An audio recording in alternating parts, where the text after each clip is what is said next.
Hello students, how are you all?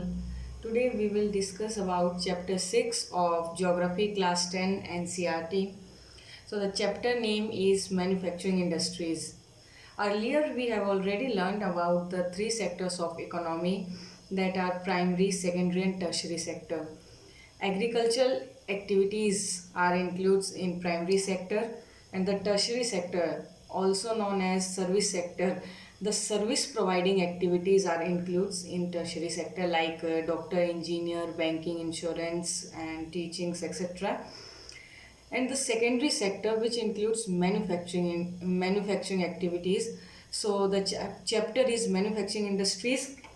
This chapter comes under the secondary sector of economy. So, what is manufacturing?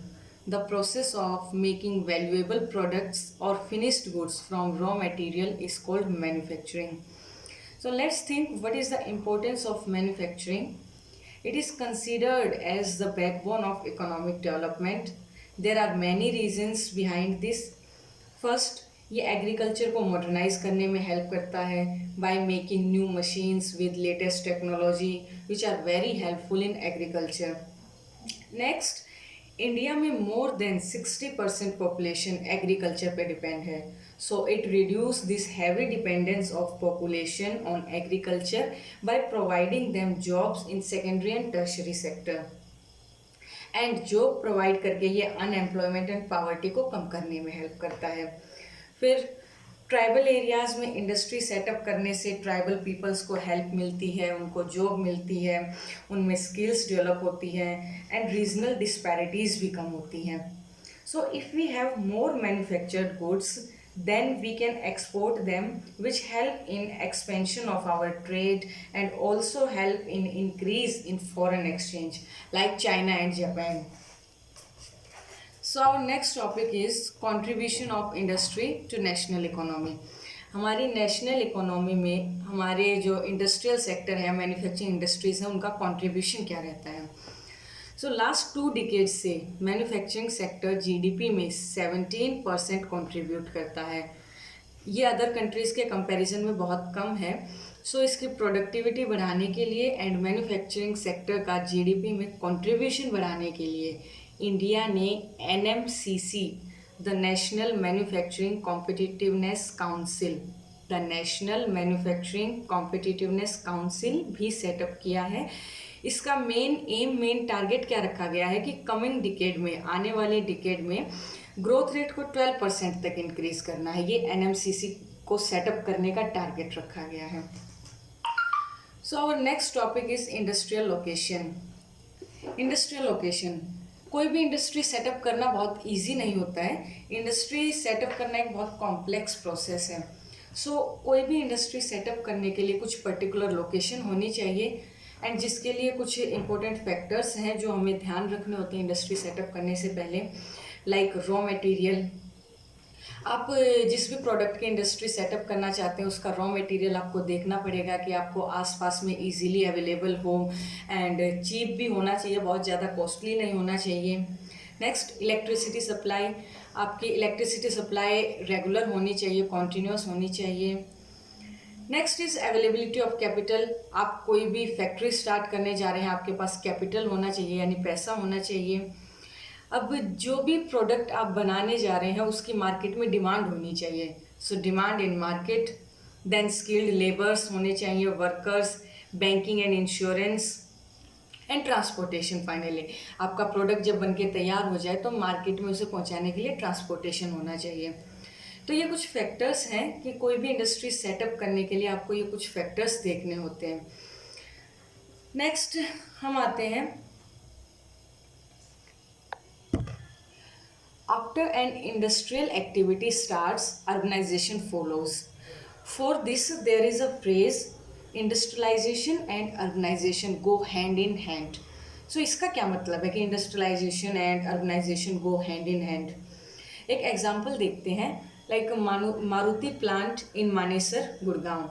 Gurgaon में मानेसर एक जगह है जहाँ पे Maruti plant है, जहाँ पे मारुति की गाड़ियाँ जो है बनाई जाती हैं. ठीक है. जब तक ये प्लांट वहाँ पे स्टार्ट नहीं हुआ था, वहाँ कोई एक्टिविटी नहीं होती थी, लैंड ऐसे ही खाली पड़ी रहती थी, कुछ नहीं था, ना कोई एग्रीकल्चरल एक्टिविटी थी, ना इंडस्ट्रियल एक्टिविटी थी। सो सबसे पहले जब वहाँ पे ये मारुति प्लांट बना था, तो मारुति प्लांट के वर्कर्स वहाँ पे जैसे काम करना स्टार्ट हुए, इंडस्ट्रियल एक्टिविटी स्टार्ट हुई, उसके बाद वहाँ पे रियल एस्टेट डेवलप हो गया। क्योंकि वहाँ पे जो वर्कर्स थे उनको एकोमोडेशन की नीड थी, तो कुछ जो बिजनेसमैन थे, जो रिच पर्सन थे, उन्होंने रियल एस्टेट डेवलप कर दिया। फिर अब रियल एस्टेट डेवलप हुआ तो उनके खाने पीने के लिए आसपास में कुछ जनरल स्टोर्स बनने लगे, देन रेस्टोरेंट्स बनने लगे। अब उनके लिए मार्केट्स भी वहाँ डेवलप होने लगी, फिर मल्टीप्लेक्सेस बनने लगे। इस तरीके से ट्रांसपोर्टेशन की फैसिलिटी वहाँ पे बढ़ गई। तो ये जो हमने फ्रेज देखी, industrialization and urbanisation go hand in hand, इसका यही मतलब है कि जब इंडस्ट्रियल एक्टिविटी कहीं पे कोई स्टार्ट हो जाती है तो अर्बनाइजेशन ऑटोमेटिकली वहाँ स्टार्ट हो जाती है। लाइक जैसे हमने ये एग्जांपल देखा, सेम इसी तरीके से। सो नेक्स्ट हम आते हैं, सो व्हेन मैनी इंडस्ट्रीज, ऐसे ही बहुत सारी इंडस्ट्रीज, जैसे कि मारुति इंडस्ट्री वहाँ पे आ गई, फिर उसके बाद होटल्स बन गए, रेस्टोरेंट्स बन गए, वो कुछ इंडस्ट्रीज आ गई वहाँ पे, एंड हॉस्पिटल्स बन गए, मार्केट सेटअप हो गई। तो ये बहुत सारी एक्टिविटीज़ जब एक साथ आ गई, when many industries come together at these urban centres in urban areas में, this is called agglomeration economies. So next आते हैं क्लासिफिकेशन पे, classification of industries. First, on the basis of raw material. Raw material basis पे industries को दो type में divide किया जाता है, agro based industries and the second one is mineral based industries. Agro based industries, जिन industries का raw material agricultural product होता है, the industries which use in agricultural product as their raw material, like cotton, jute, silk, wool etcetera, ये सब agriculture से आता है। सो ये एग्रो बेस्ड इंडस्ट्रीज में हो जाएगा। नेक्स्ट आते हैं mineral based industries. Mineral based industries, जिन इंडस्ट्रीज में रॉ मटेरियल मिनरल्स या मेटल्स यूज़ किए जाते हैं, वो मिनरल बेस्ड में आ जाते हैं। Example, iron and steel industries, cement, aluminium, ये इंडस्ट्रीज मिनरल बेस्ड इंडस्ट्रीज में आ जाएंगी। नेक्स्ट क्लासिफिकेशन हम देखते हैं on the basis of their main role. इसके बेसिस पे भी इंडस्ट्रीज को दो में डिवाइड किया जाता है। First is basic industries and the second is consumer industries. Basic industries which provide raw material to other industry, जो इंडस्ट्री दूसरी इंडस्ट्रीज को रॉ मटेरियल प्रोवाइड कराती है, like iron and steel industry, copper industry. Consumer industries which produce final goods for consumers, consumers को जिस actual product की need है, वो प्रोडक्ट जो इंडस्ट्री बनाती है, वो कंज्यूमर इंडस्ट्रीज हो जाएंगे, like soap, bread, toothpaste, paper, sugar, ये सब प्रोडक्ट्स। इसका एक एग्जांपल देखते हैं, जैसे एक टिस्को का एग्जांपल हम लेते हैं, टाटा आयरन स्टील प्लांट है, और एक यही मारुति प्लांट का एग्जांपल लेते हैं। जो टिस्को है, उस इंडस्ट्री में क्या होता है कि आयरन और आता है, यानी रो आयरन आएगा, वहाँ पे रो आयरन से आयरन बनाया जाता है। आयरन और आया, उससे आयरन बना। अब डायरेक्ट आयरन तो हमें घर में नीड है नहीं, हमारे घर में आयरन के गेट लगे होते हैं, वो क्या डायरेक्ट आयरन लगा होता है? नो। अब वो टिस्को मारुति प्लांट है, मारुति प्लांट गाड़ियाँ मैन्युफैक्चर करता है, उसमें भी आयरन लगता है, तो वो टिस्को से आयरन लेगा, तो इस गाड़ियाँ बना के मार्केट में भेजेगा। तो टिस्को हमारा हो जाता है basic industry and Maruti plant हमारा हो जाएगा कंज्यूमर इंडस्ट्री। टिस्को क्योंकि वो बेसिक मटेरियल दे रहा है मारुति प्लांट को, और मारुति जो कंज्यूमर्स को नीड है वो प्रोडक्ट बना के दे रहा है, तो वो कंज्यूमर इंडस्ट्री। नेक्स्ट हम आते हैं on the basis of capital investment. Capital investment basis पे भी दो में डिवाइड किया जाता है इंडस्ट्रीज को, small scale industries and large scale industries. Small scale industries जिसमें investment less than 1 crore rupees होती है, 1 करोड़ रुपए से कम जिस इंडस्ट्री में इन्वेस्टमेंट होती है वो स्मॉल स्केल इंडस्ट्रीज में आ जाएगी, like mat, furniture, toys etcetera. Large scale industries जिनकी investment more than 1 crore rupees होती है, जैसे iron and steel, cotton textile, petrochemicals, ये सब लार्ज स्केल इंडस्ट्रीज में आ जाएगा। नेक्स्ट क्लासिफिकेशन हम देखते हैं on the basis of ownership. Ownership basis पे इंडस्ट्रीज को 4 में डिवाइड किया जाता है। public sector, private sector, joint sector and cooperative sector. Public sector, which the industries which owned and maintained by government, जिनका ओनर गवर्नमेंट होती है, भेल एंड सेल, ये हमारे पब्लिक सेक्टर इंडस्ट्रीज के एग्जाम्पल हैं. आगे हम देखते हैं private sector. Private sector industries जिनका ओनर कोई इंडिविजुअल या ग्रुप ऑफ इंडिविजुअल्स होते हैं, वो हो जाएंगी private sector industries, like Bajaj auto, TISCO. Next हम देखते हैं जॉइंट सेक्टर. जॉइंट सेक्टर यानी कि ज्वाइन करके, तो पब्लिक एंड प्राइवेट दोनों को ज्वाइन करके बनता है जॉइंट सेक्टर. तो मतलब इसका ओनर गवर्नमेंट एंड इंडिविजुअल दोनों का शेयर होता है. तो इन्वेस्टमेंट में भी वो लोग शेयर करते हैं, और जितना इन्वेस्टमेंट में उनकी शेयरिंग होती है उतनी ही शेयरिंग फिर प्रॉफिट में भी उनकी है. जितना भी प्रॉफिट होगा, जितनी इन्वेस्टमेंट, उसी के अकॉर्डिंग शेयरिंग प्रॉफिट में हो जाएगी. तो इसमें प्राइवेट, कोई भी इंडिविजुअल या फिर गवर्नमेंट, दोनों मिलकर जॉइंट सेक्टर इंडस्ट्री सेटअप करते हैं, जैसे कि ऑयल इंडिया लिमिटेड. नेक्स्ट आते हैं कोऑपरेटिव सेक्टर में. जो कोऑपरेटिव सेक्टर की इंडस्ट्रीज होती हैं, उसमें ना तो गवर्नमेंट होती है, बल्कि ये एक्चुअल में एक प्राइवेट का ही टाइप होता है. लाइक कुछ 3 या 4 फ्रेंड्स हैं, किसी भी एक के पास इतना पैसा नहीं है कि वो अपनी कोई भी इंडस्ट्री सेटअप कर सके, ना उसके पास इतने रिसोर्सेज हैं, ना ही पैसा है. लेकिन उन चारों के पास कुछ कुछ चीज़ें हैं. लाइक एक के पास लैंड है, एक फ्रेंड के पास पैसा बहुत है, एक के पास स्किल्स एंड माइंड कह सकते हो, उसके पास बिजनेस करने का टैलेंट अच्छा है, एक फ्रेंड के पास कुछ 5-6 गाड़ियां हैं, ट्रक्स हैं. तो उनने क्या सोचा कि एक इंडस्ट्री सेटअप करते हैं. जिसकी लैंड है उसके पास पैसा नहीं है, तो वो अपनी लैंड देगा. जिसके पास पैसा है वो अपने पैसे से मशीन्स खरीद के लाएगा और इंडस्ट्री स्टार्ट कराएगा. फिर जब प्रोडक्ट बन जाएगा तो ट्रांसपोर्टेशन के लिए एक फ्रेंड के पास गाड़ियां हैं, ट्रक्स हैं, तो वो अपने ट्रक से माल, जो भी सामान है, वो मार्केट तक पहुंचाएगा.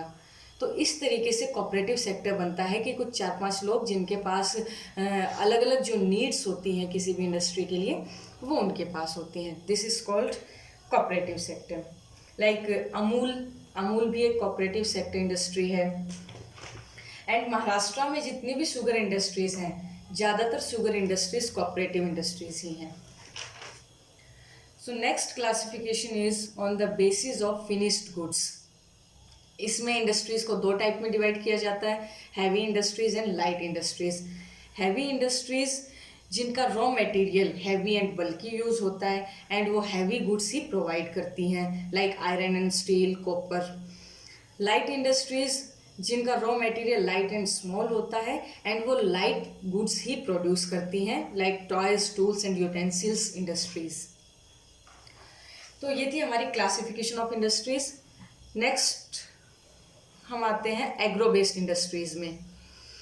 एग्रो बेस्ड इंडस्ट्रीज में हमारा है, फर्स्ट हम देखते हैं cotton textile. Agro based industries जिनका रॉ मटेरियल एग्रीकल्चर प्रोडक्ट होता है, तो इसमें हमारी टेक्सटाइल्स आ जाएंगी. फर्स्ट हम देखेंगे कॉटन टेक्सटाइल. एंशियंट टाइम में cotton hand spinning and handloom technique से बनता था, बट 18th सेंचुरी में हैंडलूम के प्लेस पे पावरलूम टेक्निक स्टार्ट हो गई, जिसमें हाथ का यूज़ नहीं होता था, बल्कि इलेक्ट्रिसिटी के हेल्प से कॉटन बनता था. So first successful cotton mill was established in Mumbai in 1854, and now there are approx 1600 cotton mills in India, and these textiles are mainly situated in Maharashtra and Gujarat region because of some favorable conditions. Like cotton industries में पहले ginning process होता है, then उसकी spinning होती है, उसके बाद उसकी बुनाई की जाती है यानी वीविंग होती है, देन डाई किया जाता है, उसमें कलर किया जाता है, उसके बाद कपड़े को डिज़ाइन किया जाता है, फिर उसकी टेलरिंग की जाती है, एंड एट लास्ट उसी की पैकेजिंग करके उसे मार्केट में भेज दिया जाता है. सो ये कुछ प्रोसेसेस हैं जो कॉटन मिल्स में होते हैं कॉटन बनाने के लिए. India exports its cotton and ready-made garments to so many other countries like USA, Japan, Sri Lanka, Nepal. But nowadays, cotton mills of India are declining. They are facing many problems like scarcity of good quality cotton. Main cotton growing area went to Pakistan. Freedom से पहले Pakistan India में ही था, तो वो जो cotton जितने area में produce किया जाता था वो इंडिया में ही होता था। लेकिन जब इंडिया का पार्टीशन हुआ, पाकिस्तान अलग हो गया, तो main cotton growing area Pakistan की तरफ चला गया। Old machinery, irregular power supply, low productivity of labor, tough competition from synthetic fibers। Market में कुछ सिंथेटिक फाइबर्स आ गए हैं जिन्होंने कॉटन को रिप्लेस कर दिया है। लोगों को वो सिंथेटिक फाइबर्स ही ज़्यादा अट्रैक्ट कर रहे हैं, इसलिए सिंथेटिक फाइबर्स ज़्यादा मार्केट में उनकी ज़्यादा डिमांड हो गई है एंड कॉटन की डिमांड कम हो गई है। तो ये जो cotton industries Gujarat and Maharashtra region में ही जो सेटअप है, उसी रीजन में, इसका मेन रीज़न ये है कि एक तो वहाँ पे ब्लैक सॉइल बेल्ट है। ब्लैक सॉइल वहाँ पे अच्छी मिलती है जो कि कॉटन के लिए बहुत अच्छी होती है। सेकंड, कुछ other favourable conditions like climatic conditions, climate उसका कॉटन के अकॉर्डिंग ही है, कॉटन के लिए फेवरेबल है। फिर हम ये देखते हैं कि अरेबियन सी है वहाँ पे। अरेबियन सी की वजह से क्या होता है कि transportation facility cheaply and easily मिल जाती है अदर कंट्रीज़ में कॉटन बेचने के लिए। तो ये कुछ चीज़ें हैं जिसकी वजह से cotton textiles mainly Gujarat and Maharashtra में ही सेटअप है। तो नेक्स्ट हम आते हैं जूट टेक्सटाइल्स में। India is the largest producer of raw jute and jute goods. Jute produce भी इंडिया ही सबसे ज़्यादा करता है एंड जूट का जो सामान बनता है, जूट गुड्स बनते हैं, वो भी इंडिया ही सबसे ज़्यादा प्रोड्यूस करता है। First jute mill was set up in Rishra जो कोलकाता में है इन 1859। जूट का यूज़ बहुत से प्रोडक्ट बनाने में किया जाता है, जैसे कि रस्सी बनाने में, रॉप, बैग्स, कारपेट्स, इन सब चीज़ों में जूट का यूज़ किया जाता है। जूट इंडस्ट्रीज भी मेनली हुगली रिवर के आसपास ही सेटअप की गई हैं। हुगली रिवर के पास 2 किलोमीटर के रीजन में 69 जूट मिल्स सेटअप हैं। ऐसा इसलिए because this area provides many favourable conditions that are required for jute mills, like raw jute easily available है क्योंकि वेस्ट बंगाल जूट का लार्जेस्ट प्रोड्यूसर है। फिर उसके पास में ही एक रानीगंज कॉल फील्ड है जहाँ से एनर्जी के लिए कॉल इजीली मिल जाता है। हुगली रिवर वाटर प्रोवाइड करता है जूट की क्लीनिंग एंड वॉशिंग के लिए। फिर वहाँ का क्लाइमेट वार्म एंड ह्यूमिड है जो जूट कल्टीवेशन के लिए बहुत फेवरेबल है। एंड कोलकाता एक मेट्रो सिटी है तो वहाँ पे मार्केट्स हैं, इससे जूट प्रोडक्ट की सेलिंग परचेजिंग के लिए मार्केट इजीली एक्सेसिबल है। फिर हुगली रिवर से transportation facility easily and cheaply provide होती है। तो ये कुछ रीजंस हैं कि जूट मिल्स वहीं पे ही क्यों सेटअप है। वेस्ट बंगाल के अलावा भी अदर स्टेट्स में भी जूट मिल्स हैं like UP, Bihar, Assam, but still then like cotton industry, jute industries in India are also declining because of some reasons like high production cost of jute, international market में jute की demand कम होना। फिर जितना भी total jute area था उसका 3/4 main jute producing area went to Bangladesh. जैसे कि कॉटन में हुआ था पाकिस्तान और इंडिया का, ऐसे ही इंडिया एंड बांग्लादेश। तो ऐसे ही जूट प्रोडक्शन एरिया जो था जब बांग्लादेश डिवाइड हुआ तो बांग्लादेश में शिफ्ट हो गया। So these are some problem that jute industries are facing in India. So next हम देखते हैं शुगर इंडस्ट्री। कुछ टाइम पहले तक UP and Bihar sugar cane के मेन प्रोड्यूसर्स थे। So most of the sugar mills were located in these two states. But after some time sugar mills shifted towards Maharashtra and Karnataka because Maharashtra के गन्ने में sucrose content ज़्यादा होता है अभी भी। तो महाराष्ट्र के गन्ने में सुक्रोज कंटेंट ज़्यादा होता था, इससे हमें प्रॉफिट क्या हुआ कि कम लैंड में कम शुगर केन से ज़्यादा शुगर हमें मिलने लगा। फिर इसके बाद जो सदर्न स्टेट्स हैं वहाँ पे की मॉडर्न टेक्नोलॉजी से जो मशीन्स बनती थी सदर्न स्टेट्स में वो इजीली मिल जाती थी। तो धीरे धीरे क्या हुआ, शुगर मिल्स महाराष्ट्र और सदर्न स्टेट्स की तरफ ही शिफ्ट होती गई क्योंकि महाराष्ट्र में कम गन्ने से ज़्यादा हम शुगर बना सकते थे क्योंकि सुक्रोज कंटेंट ज़्यादा होता था वहाँ के शुगर केन में। एंड उसके बाद मिल्स के लिए जो मशीन्स चाहिए थी वो हमें southern states like Karnataka, Tamil Nadu यहाँ पे इजीली मिल जाती थी। सो इस वजह से बिहार एंड कर्नाटका पहले होता था बट अब सदर्न स्टेट्स की तरफ शिफ्ट हो गई है शुगर मिल्स। सो नेक्स्ट हम आते हैं, ये थी हमारी एग्रो बेस्ड इंडस्ट्रीज। नेक्स्ट हम आते हैं मिनरल बेस्ड इंडस्ट्रीज में। इसमें फर्स्ट हम देखेंगे आयरन एंड स्टील इंडस्ट्री।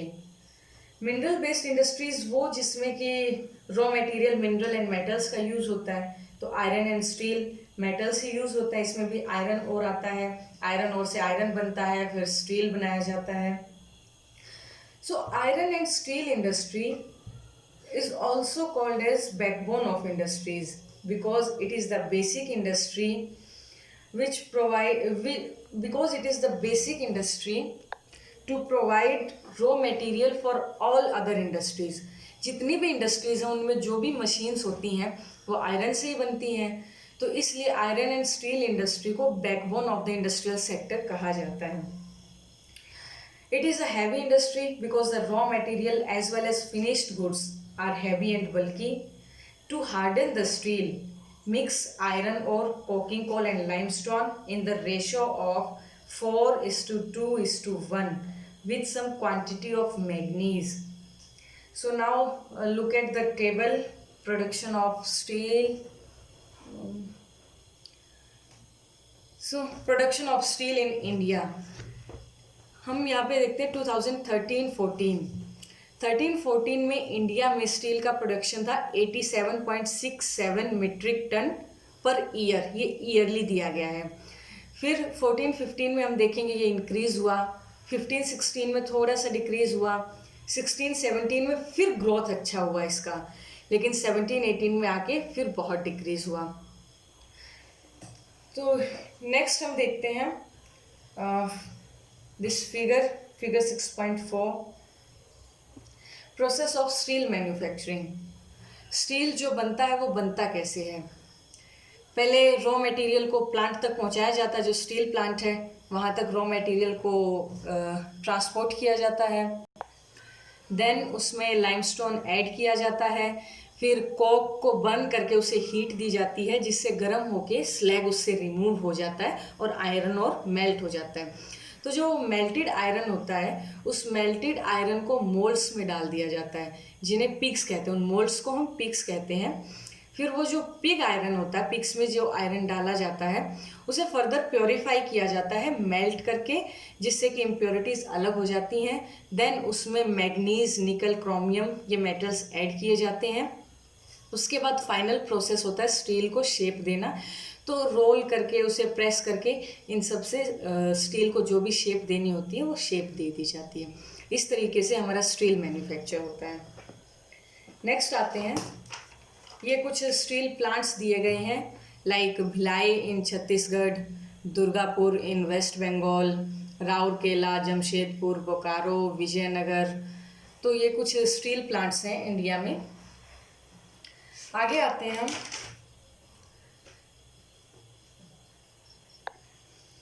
तो ये जो आयरन स्टील इंडस्ट्रीज़ हैं, these industries mainly set up in Chota Nagpur plateau region because low cost of iron और high grade raw material and cheap labour. India इससे भी ज़्यादा स्टील प्रोड्यूस कर सकता है, मीन्स इंडिया के पास इससे भी ज़्यादा स्टील प्रोड्यूस करने की पोटेंशियल है, but due to some lackings like lower productivity of labour, irregular electricity supply, poor infrastructure, इन सब चीज़ों की वजह से इंडिया अपना पोटेंशियल जितना है उसके पास उतना प्रोड्यूस नहीं कर पाता है. 1950 में चाइना और इंडिया दोनों कंट्रीज स्टील की सेम क्वांटिटी प्रोड्यूस करती थी, लेकिन उसके बाद धीरे धीरे आज चाइना लार्जेस्ट प्रोड्यूसर भी है स्टील का एंड लार्जेस्ट कंज्यूमर भी है, world's largest producer and consumer.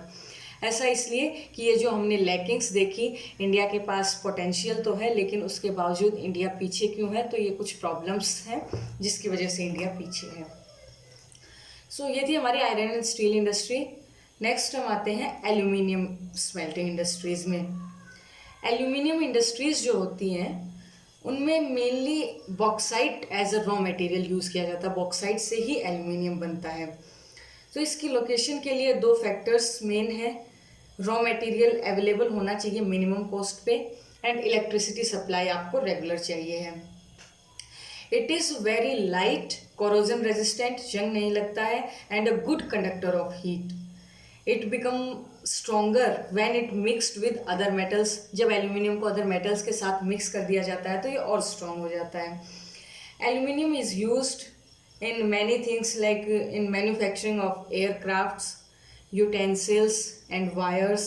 इन सब चीज़ों को बनाने के लिए एल्युमिनियम यूज़ किया जाता है। इसकी डिमांड ज़्यादा इसलिए हुई एल्युमिनियम की क्योंकि इसका यूज़ स्टील, कॉपर, जिंक के प्लेस पे होने लगा बहुत सी इंडस्ट्रीज़ में। जहाँ पे स्टील का यूज़ किया जाता था इंडस्ट्रीज़ में, वहाँ पे एल्युमिनियम ने स्टील, कॉपर इनको रिप्लेस कर दिया, तो एल्युमिनियम की डिमांड ज़्यादा हो गई। Aluminium industries are located in Odisha, West Bengal, Kerala, UP, Chhattisgarh, ऐसे बहुत से स्टेट्स में एल्युमिनियम इंडस्ट्रीज सेटअप हैं। सो नेक्स्ट हम देखते हैं chemical industries. It comprises both large and small scale industries.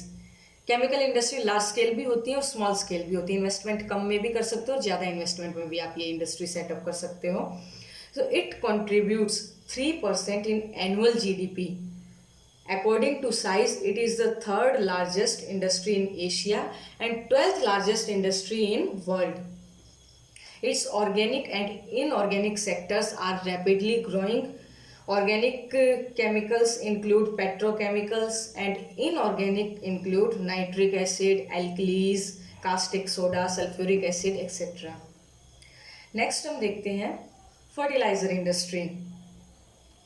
These industries mainly located around production of nitrogenous fertilizers like urea, phosphatic fertilizer, ammonium phosphate and एक complex fertilizers का mixture nitrogen, phosphate and potash का।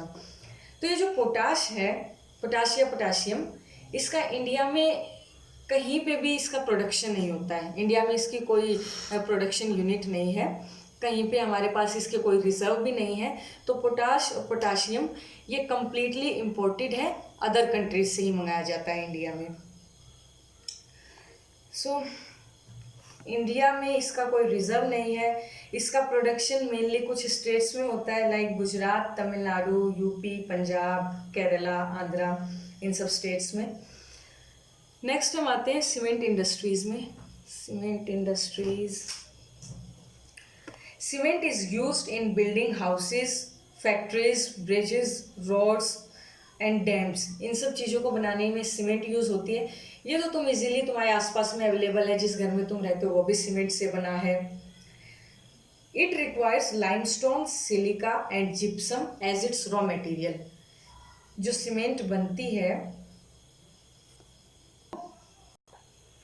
तो cement industries में जो raw material होता है, cement जिससे बनती है, लाइमस्टोन, सिलिका एंड जिप्सम से बनती है। इंडिया में फर्स्ट सीमेंट प्लांट तमिलनाडु में 1904 में सेटअप किया गया था और अब India has 128 large and 323 small cement plants.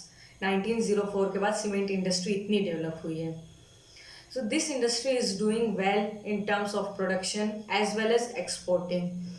Mainly जो efforts किए जा रहे हैं वो डोमेस्टिक डिमांड और सप्लाई को जनरेट करने के लिए किए जा रहे हैं सीमेंट इंडस्ट्रीज में। सो नेक्स्ट हम आते हैं automobile industry. It provides vehicles for quick transport of goods and passengers like truck, bus, car, motorcycles etcetera. These industries located around Delhi, Gurgaon, Mumbai, Pune, Chennai, Bengaluru, ये मेनली मेट्रोपॉलिटन सिटीज़ या बड़ी बड़ी सिटीज़ में ही ज़्यादा डेवलप होती हैं इंडस्ट्रीज़। क्योंकि गांव में तुम देखना, गांव में ज़्यादा ट्रक, बसेस और कार्स भी इनफैक्ट नहीं होती हैं। तो सिटीज़ में लोग कार, बस, ट्रक ये सब चीज़ें ज़्यादा खरीदते हैं, इसलिए ऑटोमोबाइल इंडस्ट्री का जो डेवलपमेंट होता है वो अर्बन एरियाज़ में ही ज़्यादा होता है। सो नेक्स्ट हम देखते हैं IT industry, information technology and electronics industry. Electronics industry covers wide range of product from transistor set to television, telephone, computers, ये सब हमारे electronic product हैं। Bangalore is termed as electronic capital of India. Today India has 18 software technology parks. It is generating a large number of employment. The continuously growth in hardware and software is the key to success of IT industry in India.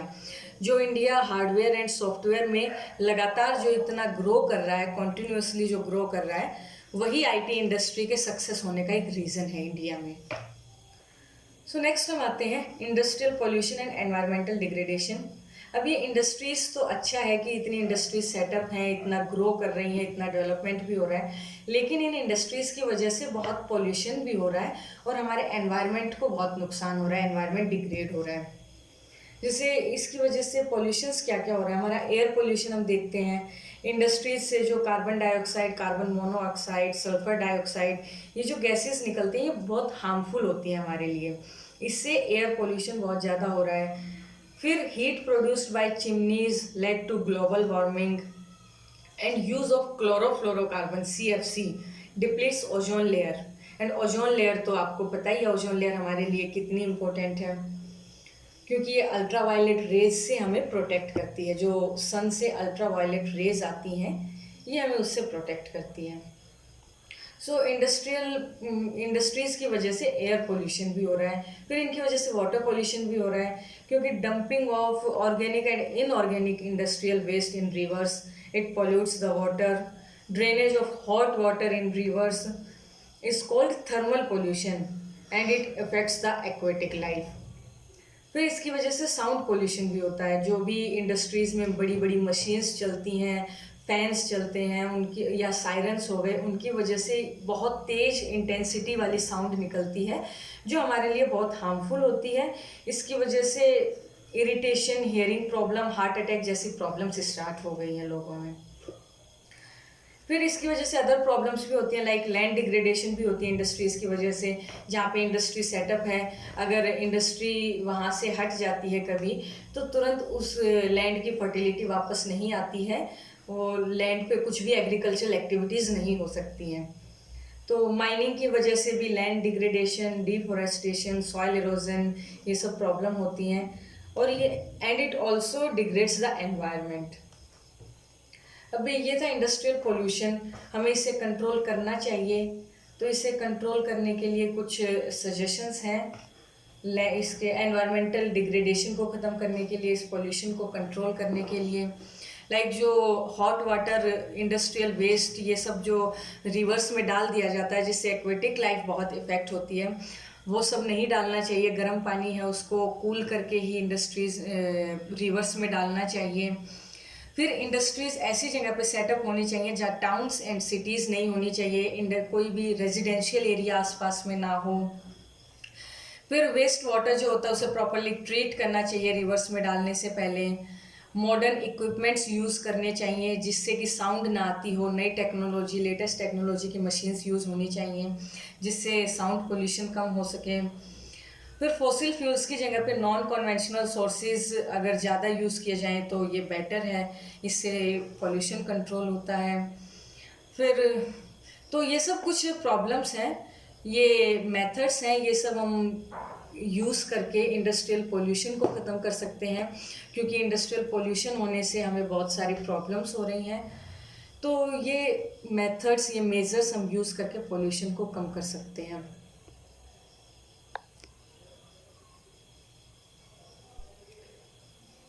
सो ये methods हैं जो industries अगर use करें इन measures को तो pollution कम हो सकता है और एनवायरनमेंट को जो नुकसान हो रहा है वो भी कम हो सकता है।